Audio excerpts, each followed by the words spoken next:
and that's the number of people who are getting COVID. We would have to average about 60 people a day, as I understand, and we're actually less than that today.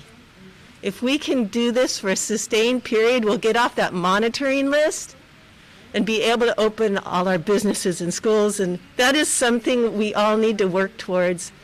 So I thank you for all you're doing.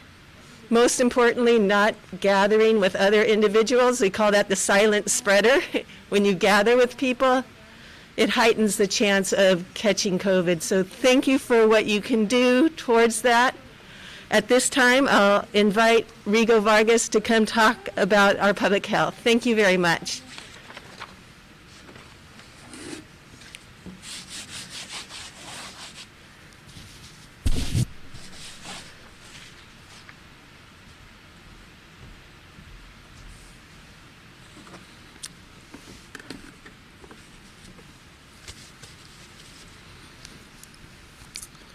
Thank you, Supervisor Parks. And good Wednesday afternoon. I'm Rigo Vargas, your Public Health Director in the County of Ventura. So today I'll be doing the usual update with regard to our numbers. And as Supervisor Parks alluded, there's some good news there, so I'll keep you in suspense for just a little bit longer. I'll also address some specific numbers that are among our vulnerable population and some among our essential workforce.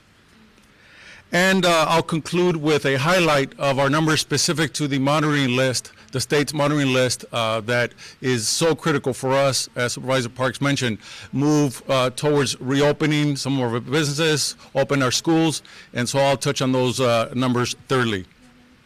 Before I do that, I want to once again say how much I appreciate the tremendous effort, the sacrifice, the dedication by all Ventura County residents to flatten the curve and continue making progress.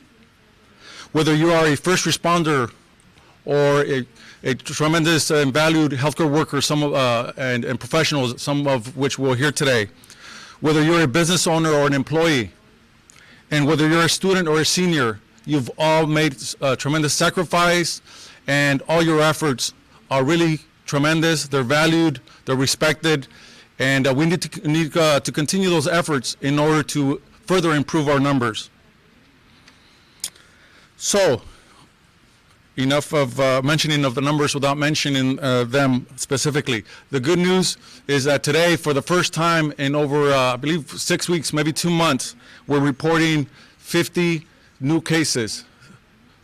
It's been a long time since we reported this few new cases. 50 today. We're more been used to 100, and on Mondays in the hundreds and over 500. We definitely need to continue the efforts so that we can have this number average around 50 for the next 14 days. If we stay around this number and don't average more than 60, we will be able to come off the monitoring list, and in 14 days after that, as an example of what could happen in Ventura County, we would be able to allow our schools to reopen for live instruction, and that is so key. That is just one of the things that could happen, and it's great news that we're making what seems to be headway today with that number at least. We need it to be sustained, and again, for 14 days. It needs to be under 60. That does, though, bring our total to almost 9,000 Ventura County residents that have tested positive for the coronavirus that causes COVID. We'll be at 8,790 residents positive. We're also going to be reporting 1,091 new Ventura County residents that have gone and gotten tested. That brings our total to just under 130,000 Ventura County residents that have now been tested for the virus. So we continue to have tremendous capacity and capability to test Ventura County residents that wish to be tested. In fact, we're opening up a new site at the Ventura County Fairgrounds today. Our 4 drive-through sites have expanded lanes, so there's less of a wait. And there's also a quicker turnaround for these test results, especially at these 4 drive-through sites. So please do continue to get tested. It's very important so that we can follow up with those positive cases and also with their contacts in order to prevent further spread. The good news actually continued today with two other important numbers that I usually share with you. Today's hospitalized number is 71. These are Ventura County residents that have gotten sick enough to warrant being admitted to one of our 8 tremendous hospitals that provide quality care and have been caring for now hundreds of COVID-positive individuals. And many have overcome their illness with the excellent quality care and have returned home. Although 71 again, of them are in the hospital today, that is one of our lowest numbers also in weeks. The number of those among the 71 that are in the ICU, though, did go up a little bit from our average. We've been averaging in the low 20s. Today, we are reporting 26 in the ICU among one of the 8 public hospitals, public and private hospitals in our county. So that one is a little bit high, but again, we remain optimistic with the 71 total acute care patients. And we hope, again, for also to this be a marker for a sustained improvement in the numbers of those in the hospital. Now I'd like to draw your attention to a little bit of detail with regard to our vulnerable population and essential workers that make up these almost 9,000 Ventura County residents that have tested positive. This information, although busy and it might be on your screen now, it will be shared with you at our VC Recovers website. And I'll be referring more to the percentages, but again on the table, either on your screen and or on our website, you'll see the actual number as well. These numbers are as of yesterday, and we're reporting that of all our cases, again almost the 9,000 cases, it's been among 9% have been among our seniors, 65 and over, represent 9% of the cases. Almost 15% of our cases have involved individuals that have underlying health conditions. And about 3.5%, precisely 3.6%, are among long-term care and skilled nursing residents. So while we have had a number of outbreaks in these long-term care facilities, our overall percent of the positive cases, I believe, is still fairly low, and we are doing well in that area compared to other counties. And but we certainly are working with many of these facilities to contain some of the outbreaks. Also, among another vulnerable population that we've tracked real closely since the onset, besides our seniors and those that have underlying health conditions, have been our homeless individuals. And for those, we are pleased to report that we've only had 10 documented cases among the homeless. That represents 0.1% of the total almost 9,000 Ventura County residents that have tested positive. Only 0.1 or about 10 of them have been positive that are homeless. Now switching to some of these numbers as they relate to essential workers. We have healthcare workers representing about 4.5% of the positive cases in Ventura County. First responders, these include those that work in our correctional facilities. First responders make up about 0.5%, 0.6 precisely, 0.6% of the cases, positive cases, are among first responders. That includes correctional facility personnel. Inmates, however, in these correctional facilities is a separate number, and they're very similar to the actual staff. We have 0.5% of our cases are among inmates. Farm workers, I'm pleased to report that our percentage has decreased. It was around 5%. It went up to 7% when we had a couple of outbreaks a few weeks ago. Today we're reporting that of all our cases, 4% of them are among our farm workers. Last but not least, a breakdown of other essential sectors is our service industry, our grocery and food service workers. They represent just 2%. 2% of all the cases are among service industry, those that work in grocery stores and overall in the food service industry. So that's just to give you an idea of how our positive cases breakdown. Now, lastly, I'd like to conclude with a highlight of the numbers as they relate to our monitoring list that the state has set up for all counties to monitor progress and then allow some opening of sectors based on these metrics. Today, I believe it's on your screen, you'll see that out of the 6 areas that are being tracked by the state for each county, we show really good progress in 5 out of the 6. And on the one that we've been on the monitoring list for, and while it's reflected in your screen as red, indicating that we're not meeting the metric, it is a much improved number from what we've shared with you in the past. And that is the 14-day case rate per 100,000 resident. So out of our total population, we need to, the benchmark that the state has set is that we need to have less than 100 cases per 100,000 resident over the last 14-day period. And we've been around 180, 176, 150, high 150s. Today we're at 144.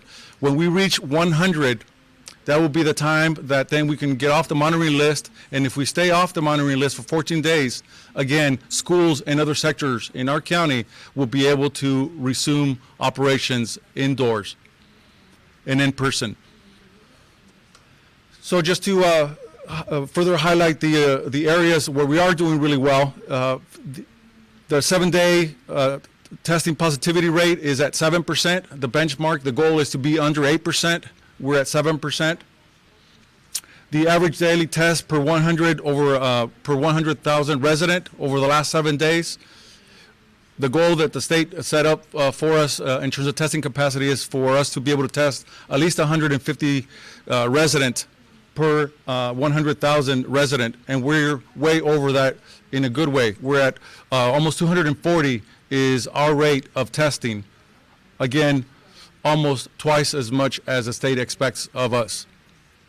With regard to the hospitalization numbers, that is the number that got us on the monitoring list, but we're pleasantly able to report that that number is no longer the reason why we're on the monitoring list, and that number is showing and tracking in the right direction as well. And right now, while the state allows for an increase of up to 10% in hospitalizations due to COVID, we're actually in the negative in a good way. We're negative 3%. So that is a reflection of the decrease in number of people that have COVID that are in the hospital. And again, today 71 is just one specific indicator of how that number is coming down. And we just, again, hope and expect that those numbers will continue to go down. The last two relate to hospitalization capacity with regard to beds and ventilators. With beds, we're showing that we have 34% of the beds are currently available in Ventura County. The goal is for there to be at least 20% beds in the ICU available to care for our patients, and we're at 34%. We've never been having an issue in Ventura County with regard to ventilators based on the benchmark that the state has. There was a shortage, but we've increased capacity, and we've never been close to not meeting that goal. So as an example, the goal is to that the state has set up for us is 25% available ventilators. We're at 76% of our ventilators in Ventura County as a whole system of the whole 8 hospitals, 76% availability of ventilators. So with that, I want to conclude to, again, thank all Ventura County residents for your efforts towards driving these numbers down. We need to keep those efforts. I think we owe it to our seniors of vulnerable populations to continue to drive those numbers down. We owe it to our students that many are starting school. I have a 7th and an 8th grader that started school today, and it's very hard to acknowledge, to accept that they're doing distance learning. Many other students will be in the same situation, and so we hope that all students soon will be able to resume in classroom instruction. And so for that, again, I thank you for all your efforts, and I urge you to not let down our guard. Please continue to abide by the 3 basic recommendations that we've been recommending. Wash your hands frequently. wear your mask when in public and indoors and outdoors, and when you can't distance more than 6 feet. And also avoid social gatherings, especially those that are large gatherings and those that are indoors. The state public health order is very clear, limiting and not allowing right now indoor gatherings. And so we urge all Ventura County residents to abide by that order and not only socially distance, but avoid indoor gatherings. So with that, I conclude my remarks for today. And now I want to introduce you to Dr. John Fankhauser. He's a CEO of Ventura County Medical Center and Santa Paula Hospital.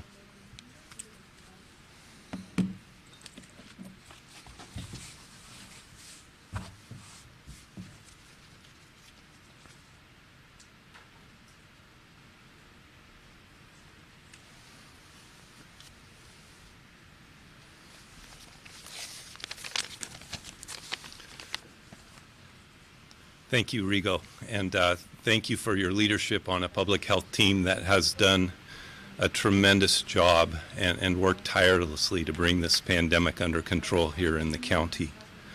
I'm Dr. John Fankhauser. I'm a family doctor and the CEO of Ventura County Medical Center and Santa Paula Hospital, and it's truly an honor to get a chance to address this extraordinary community, and on behalf of our healthcare workers, to express our gratitude for the extraordinary efforts that you've made to bring this virus under control here in Ventura County.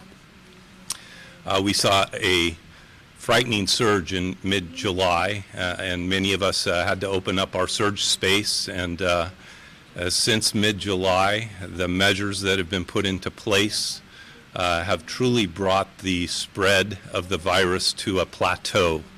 And as Rigo mentioned, in the last 2 or 3 days, we've actually seen a slight decrease. And I know that that is because of the efforts that you all are making.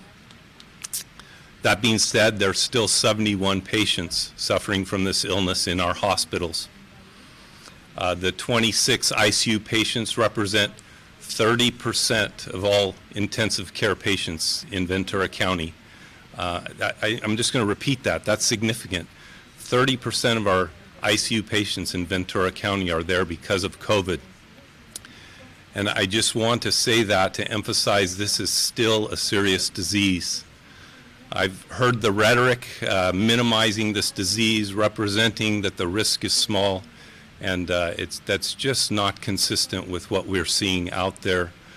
It's critical that our community continues to take the safeguards that have been put in place by public health to heart, and to do everything that we can to bring this pandemic under control. I want to just acknowledge the doctors, the nurses, the respiratory therapists, the physical therapists, the housekeepers, and all of the healthcare staff that are working hard to keep all of us safe during this time. Rigo mentioned that over 4% of those who are positive are healthcare workers. We know that our healthcare workers are taking risks every day, and I just want to acknowledge their work and their commitment to the patients that they serve. It is truly motivating to be around them. We all experience COVID fatigue, and I know our healthcare workers are fatigued from all of the precautions that have to be taken. They're every day they're guarded to protect their patients and to protect each other and themselves. And I know that that same COVID fatigue exists in the community. It is exhausting. We've lost a bit of what really is a fulfilling dimension to our lives, which is gathering with others, and that freedom has really been something that people have been willing to sacrifice in order to protect their family members, to protect the elderly in our community, to protect the most vulnerable. And I appreciate it and just want to encourage each of you in the midst of that COVID fatigue to stay the course. We're seeing some good signs. It's critical now to double down and protect each other. We need to adhere to masks in settings in which you're within 6 feet of someone else, or indoors in a gathering, or in an area where you can't control the distance from another person. We need to social distance, maintain at least 6 feet of separation from others, avoid large gatherings. Some rhetoric out there that expresses these large gatherings are low risk and not likely to cause additional spread is just not consistent with the truth. And we have to do our best to avoid gathering in groups. We also just want to encourage those who have had the illness, those of you who are survivors, those of you who have gotten COVID and recovered. We are in need of blood donations from that group of people. What we call convalescent plasma can save lives, and if you are willing and you are more than 28 days out from your illness and you are otherwise healthy, please contact the blood bank and offer to be a donor for convalescent plasma. There's 2 ways to do that. You can call 866 CV Plasma. It's 866-287-5762. Or you can go online to Vitalant's site. That's Vitalant, V as in victory, ITALANT.org/COVID-free. And there's a form to sign up, and they'll contact you about donating plasma.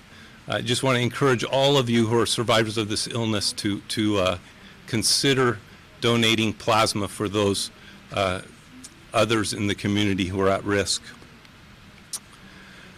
In the context of all of this, I just want to reassure you that your county's hospitals are thriving. We're committed to excellence at VCMC and Santa Paula Hospital. I think I mentioned in a meeting our surgical service was awarded what's called all cases meritorious. It's the upper 10% of all hospitals in outcome for surgery, and that group is still functioning in our hospital.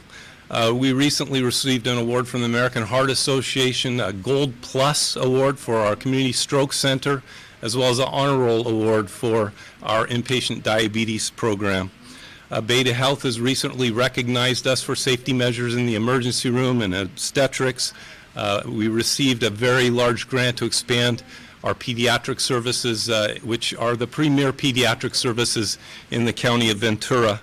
And then for a second year in a row, our family medicine specialty training program at Ventura County Medical Center was ranked #1 in the nation out of 706 family medicine training programs in the United States. For the second year in a row, ranked #1.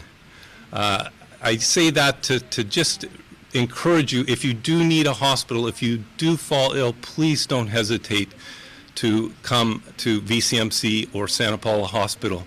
We're there to serve you. And with that, it's my true pleasure to introduce one of our frontline folks, a nurse in the ICU who is our nursing leader, our nursing manager, Kevin Braver.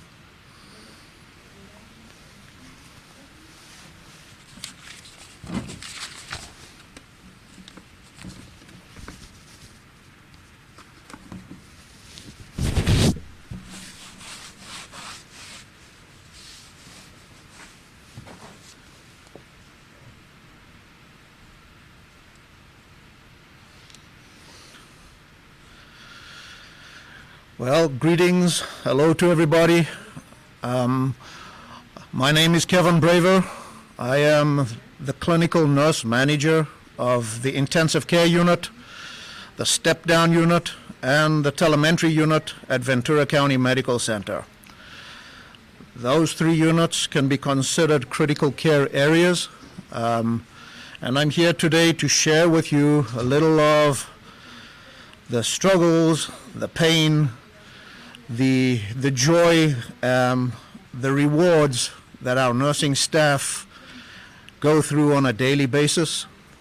I'm also here to thank and share with the general public for all the help, the support, everything that you guys out there do in terms of supporting your healthcare workers that are your frontline workers in trying to keep this virus where it needs to be.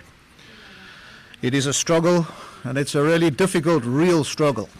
Our physicians, our administration, our support staff, everybody is working together as a team on a daily basis to provide what is necessary in order to take care of the patients that come our way that are so critically sick. So, regarding our nursing staff, I have to say this. I, myself, cannot be prouder, cannot be happier, cannot be in a better place than being next to them and working with them.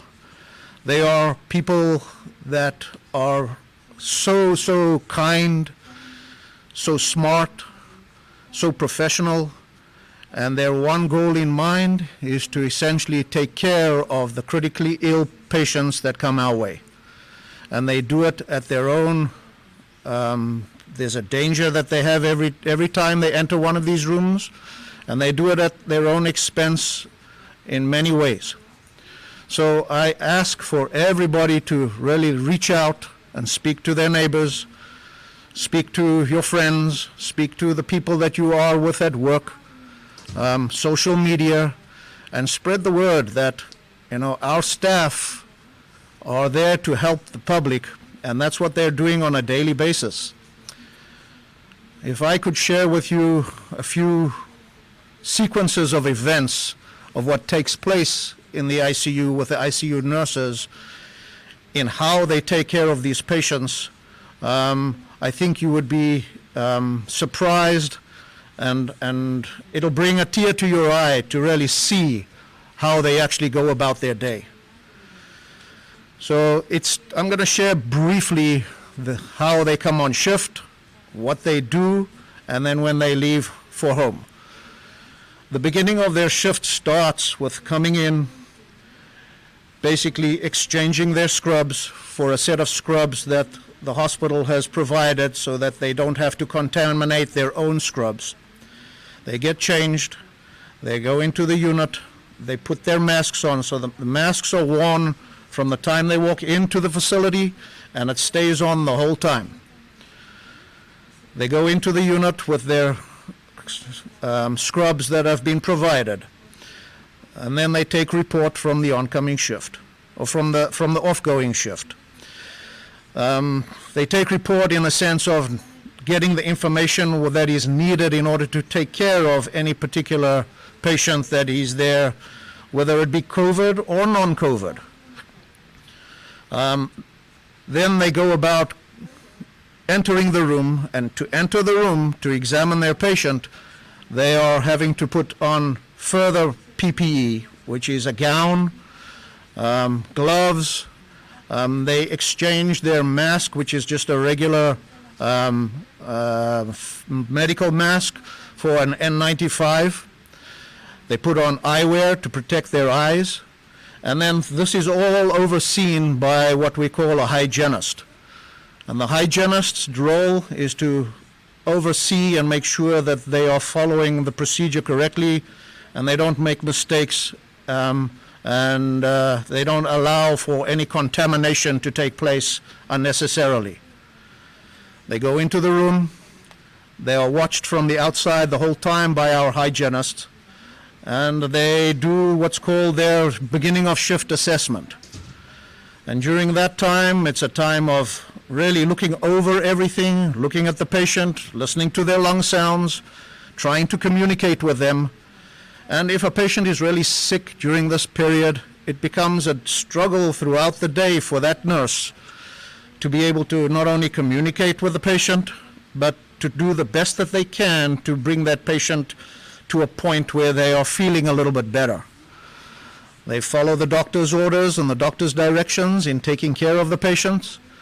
And it's just an ongoing process throughout the day. They come out of the room in a similar fashion with the hygienist keeping an eye on them and making sure that they are taking off their gear in the correct manner and making sure that they wash their hands. And then once they are out and they have done those things, they put on their regular mask because that has to stay on throughout the unit. And this is a small example of what takes place over a long day and with many patients that we have that we see on a daily basis. There are some very sad stories that I could share, patients that have been very sick and struggled day after day after day, and unfortunately haven't made it through. And those leave the staff feeling sad, there's tears, there's crying, and a lot of support from everybody else for them in order to get through this. Our staff take their jobs very seriously, and they have their hearts in it and they have their souls in it. And they know that these patients are somebody's family member, somebody's brother, somebody's sister, somebody's mom or dad. They feel it. They feel it right to the core of their soul. And then there's the flip side of the coin is when the patients do well, they get better, and we watch that success.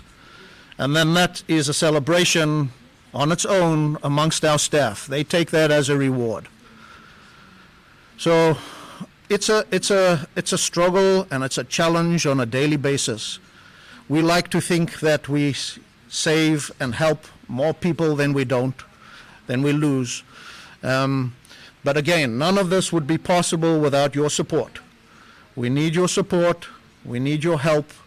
We need everybody out there in the community to understand the struggles that we go through in the hospital. Our nursing staff do get tired.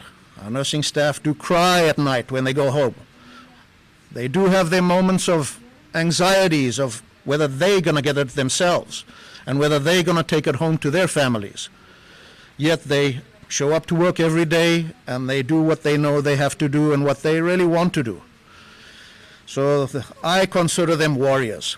They are my warriors. I'm the manager of them, and I'm so proud that I have such a good crew to work with. They are the warriors. They are facing this battle, and they also need everybody else's support. Well, along with that, I just want to recognize that everybody else in our hospital, our physicians, our leadership group, our housekeepers, all the support staff that we work with on a daily basis are all part of that same team. And they are all amazing individuals on their own. So I thank you. I really appreciate all of you taking the time to listen, to hear what we have to say over here. I am hope and pray that as we move on through our next month, 2 months, that our numbers do come down, and it will be your contributing efforts that will help us to do that.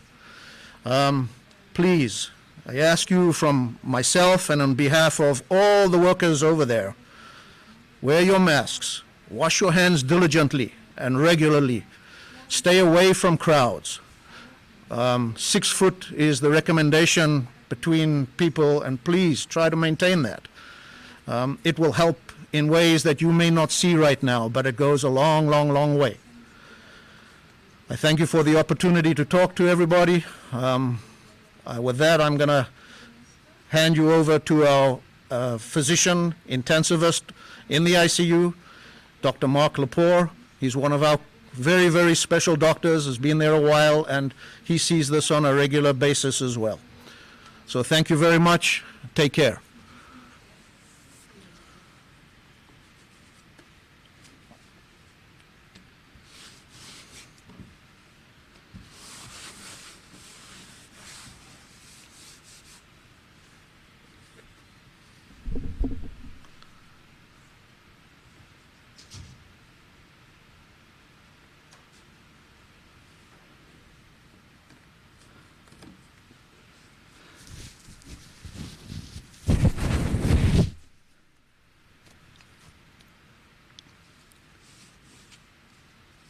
My name is Dr. Mark Lapore. I am the Associate Chief Medical Officer at Santa Paula Hospital, and I work in the ICU both at Santa Paula Hospital and at Ventura County Medical Center. And I've been very involved with the hospital's COVID response ever since late February, when we, I think, really started to realize that it was in the United States and it was going to be hitting all of our communities. I wanted to give a brief hospital update. As Dr. Fankhauser alluded to, we remained busy. We had to open an alternate ward in our vintage part of our hospital in the old building just so that we could keep our census up, and that area still remains full. So we continue to be at or near capacity in our hospitals, and everybody continues to work very hard, very long hours, and we're all pretty exhausted from the work that we've been doing. The emergency department has also been busier over this period of time. Early on, I think folks were staying away from the hospital, and even if they were getting sicker, they were trying to wait and see if things would get better. I think there's less of that, but we would still like to encourage folks, if you are sick, please come to the hospital. The longer that we wait for a lot of these illnesses, the more sick folks come in. And I'll give an anecdote from one of our surgeons, is that in this time of this pandemic, he has never seen more sick gallbladders than he's seen now.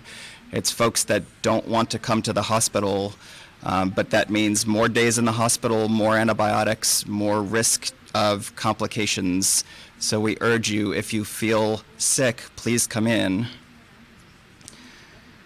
Taking care of patients in the hospital is very labor intensive. As Kevin was describing, the amount of personal protective equipment to put on and then to take off carefully adds extra layers and extra time and extra distance between patients and staff members, and is challenging, but we are up to the challenge. We are very motivated to protect every patient and protect our staff.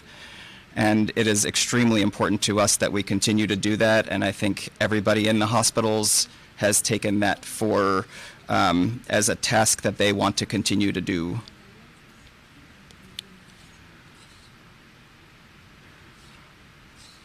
As far as a clinical update goes, coronavirus is mild in most cases, and so there have been upwards of almost 9,000 cases in the county of Ventura. And out of those, from the numbers that I saw this morning, 586 have been hospitalized and 158 have gone to the intensive care unit. When patients get to the intensive care unit, the amount of labor that goes into their care is immense. When patients end up on ventilators, there is one of the modalities that was proven very early on in the pandemic was turning patients face down, called prone positioning. This is a extremely labor-intensive, multiple staff members, multiple times per day, trying to get folks in the right position so that their oxygenation and their ventilation can get better.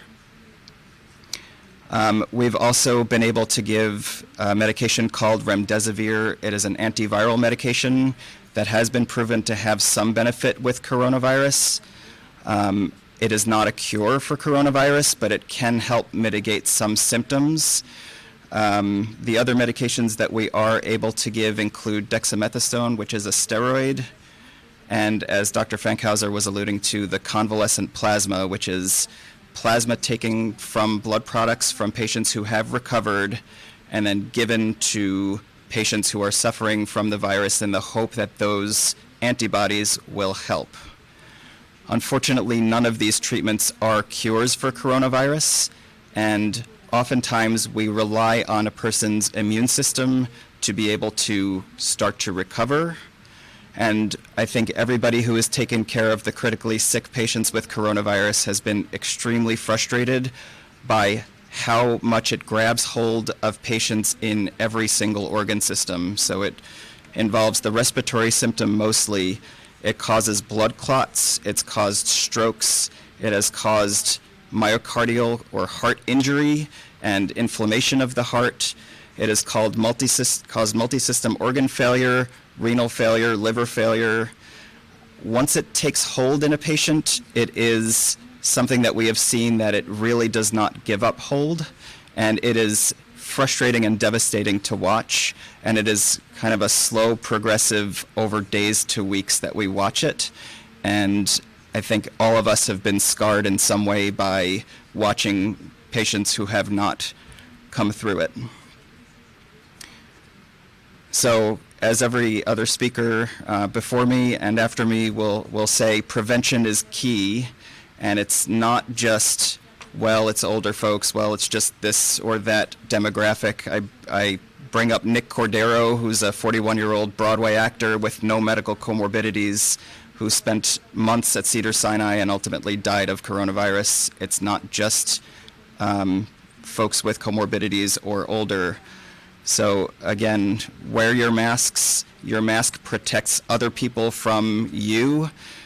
There is asymptomatic spread of coronavirus that has been proven. At least 40% of coronavirus spreads from somebody who does not have symptoms of it. So we again urge, as much as you can, use your mask and help bring the numbers down, because once they come to the intensive care unit, it's been a real challenge. And I'll leave you just with a very brief story. I had a patient of mine who actually begged me not to get on a ventilator. And thankfully, the treatments that we had, which is the anticoagulation, the steroids, the convalescent plasma, and the remdesivir, though none of them were treatments specifically for it, her body responded in a positive way, and we were able to not have her get on the ventilator, and she was ultimately able to go home. And not everybody is so lucky. So again, prevention is key, and thank you for your time. I'd now like to introduce County Executive Officer Mike Powers.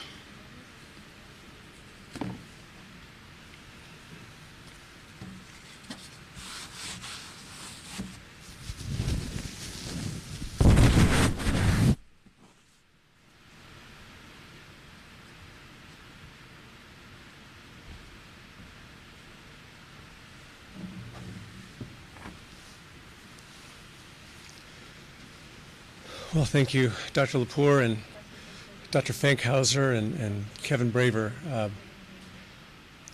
It's so inspiring and powerful to hear directly from these wonderful healthcare professionals of how much they give of themselves to care for patients in the ICU. All patients, and the additional complicating factors of COVID patients, and that they give of themselves, their heart and soul they put into it. I just feel so fortunate. I've known these gentlemen for over 20 years, and they are just remarkably dedicated professionals, and they represent, as they say, an entire team of physicians and nurses, respiratory therapists, pharmacists, housekeepers, maintenance workers, every one it takes to provide care. And you can just hear in their voices the commitment that they have to each individual patient, and what they're willing to give to do everything they can to bring them through. And so I just, we cannot thank them enough. And I just, again, on behalf of our Board of Supervisors and our county family and our community, we just thank you, because we know how much you care and the toll it takes, and that you're taking risks to protect all of us. And I also want to thank all the essential workers out there who've continued to work out in the community to ensure our community has the basic needs that we have, our grocery store workers, our ag workers, our bus drivers, and our child care workers. So essential, and they've just been continuing to provide important service out in the community, taking risks on our behalf, and we thank you so much for your service, and we want to be there to support you. You know, some of the ways that we have to battle this virus is testing and tracing, and so just a couple of updates on testing, and we've heard some already, but I want to go over some more. So in addition to the 13, soon 14 sites that we have, we started pop-up tests in different communities, and to have neighborhood walk-up testing sites. And right now we're in Oxnard at 3 sites, at Mary Star of the Sea Catholic Church, at Oxnard Housing Authority, and at the Rio School District. We also have, as you know, 4 drive-through sites at Moore Park, Ventura and Oxnard College, and at the Ford dealership in Santa Paula. And you've also heard we're opening yet another site at the fairgrounds. And I just want to let you know that's going to open tomorrow, and the hours are 9 to 6, Monday through Friday. It's a walk-in site, and you enter through gate 2. It's a walk-in, you enter through gate 2. Starts tomorrow, 9 to 6 at the fairgrounds. And so far, we just think it's been such an important part of our effort to try to battle and contain this virus, the testing. And we've tested now over 130,000 members of our community. Wait times have improved because of access, and almost more importantly, the time to get results back has improved, and we're down to around 2 to 3 days, which is so important in terms of tracing and follow-up. And just to remind folks, there's no cost for the tests, and if you're feeling symptoms or you think you've been exposed, we urge you to get tested. It's really pretty quick and very accessible. We know that this is a health and an economic crisis, so I want to just touch on our businesses out there as well. We have now nearly 13,000 businesses who've registered at vcreopens.com, which is very positive because that helps us coordinate our business ambassador program to help support businesses in implementing physical distancing guidelines at their workplace. City and county ambassadors have visited now over 10,000 of those businesses, which has been amazing, and they're making good reports. But we got a recent report from the state strike teams who've been down, and they've now visited over 2,350 businesses here in our county. And here's the results: 3 citations and 5 warnings out of 2,350 plus. I just think that speaks to the spirit of our businesses here who care about our community, they care about their customers and their employees, and that is what's helping, we also know, with the numbers that we have here. I want to give an example too. So those are numbers, but there's these things, what do you call it, concerts in your cars at the fairgrounds. And I think that's a little bit of a return to normalcy. People are excited to hear music and see shows and so forth. But I think Dr. Levin was concerned that how's that going to work and so forth, understandably. But our team went out and watched it, and the report back was they're doing a great job. Very well thought out, very well managed, e-tickets, good security, the audience fully compliant, and everybody just doing it right. Again, just another example of, we're going into our new normal, but our community is being thoughtful in how they do it, and we thank you. We also know we cannot do enough to support our businesses here locally, and so our business assistance program is moving forward, and we committed that by today we would start sending out checks, those $5,000 checks to our local businesses who qualified for the grants, and that is happening. And just today we've issued 454 businesses those checks, and there's another 546 that are expected to be delivered by the end of August. We really appreciate, again, our partners at the Community Foundation, Economic Development Collaborative, and the Women's Economic Venture, and our county team for helping make this happen. And we want you to know, recently the board added some funding. It started with $10 million. It's added $5 million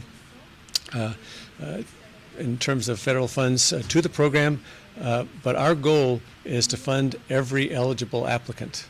And so we are planning to come to the board on September 1 and recommend some additional funding so that we will be able to achieve that goal and get each of those businesses, because we know how much they need it, each of them get one of those grants. And it's a top priority, I can tell you, from our board. We hear about it every day. So we're looking forward to bringing that to you. Lastly, I just wanted to touch on the monitoring list, and if maybe we can look at that real quick. And it wasn't that long ago, say maybe 2 weeks ago, we were on the monitoring list for 3 reasons. One, the case rate we've heard, but the positivity rate, as well as the ICU availability rate. And as you heard, we advocated, public health advocated with the state. We didn't feel like that ICU measure was practical or realistic. And to their credit, the state changed it. And it's a much more meaningful, reasonable measure now. And you can see we meet that measure, and that's very positive. The positivity rate of 7% is green, and that's good. It's below 8%. We also want to highlight, though, that we think it's even more meaningful because, as you can see, we're more than meeting the state standard. So we think it gives more meaning to these numbers here. If we were just barely meeting or not meeting the state standard, we wouldn't have the same confidence level in these numbers. But I think by having that expanded testing, it's giving greater meaning, a truer sense of the picture of the virus's spread or our ability to contain it here in the community. And as you heard at the outset, cautiously optimistic, but some good trends. We're trying to get that case rate under 100, so we got to shoot for 60. And lo and behold, here we have a day where it's there, and that's just a credit to all of you. And I won't go over what you need to do because you're already doing it. We just need you to keep doing it, keep the momentum going. Our community needs it. Our schools, our children need in-classroom education. We know we need it. This is how we get there.